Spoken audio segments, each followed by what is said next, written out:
Rashtrawadi Congress party वैद्यकीय मदत कक्षाच्या सोलापूर जिल्हाध्यक्षपदी ज्योतिबा गुंड आणि सोलापूर शहराध्यक्षपदी बसवराज कोळी यांची नियुक्ती करण्यात आली।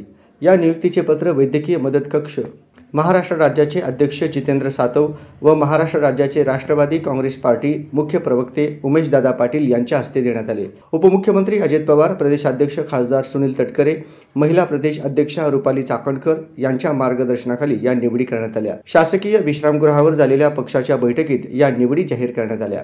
या प्रसंगी सोलापूर जिल्ह्यातील राष्ट्रवादी वैद्यकीय मदत कक्षाच्या तालुका अध्यक्षांच्याही निवडी करून त्यांना नियुक्तीपत्र देण्यात आले।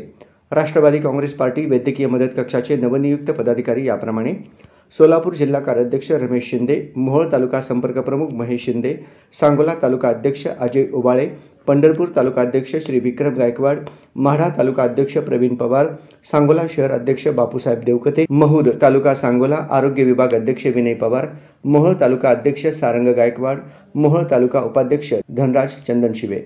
यावेळी मुख्य राष्ट्रवादीचे प्रवक्ते उमेश पाटील यांनी आरोग्य क्षेत्रातील सामाजिक कामांविषयी मार्गदर्शन केले। याप्रसंगी राष्ट्रवादी वैद्यकीय मदत पक्षाचे प्रदेश संपर्क प्रमुख सचिन सरवदे, VJNT सेलचे सोलापूर जिल्हाध्यक्ष विशाल वाघमारे, शहराध्यक्ष रुपेश कुमार भोसले, उपाध्यक्ष कुणाल धोत्रे, गणेश छत्रपती, शशिकांत डोलारे, संकेत माने, नकुल धवन उपस्थित होते।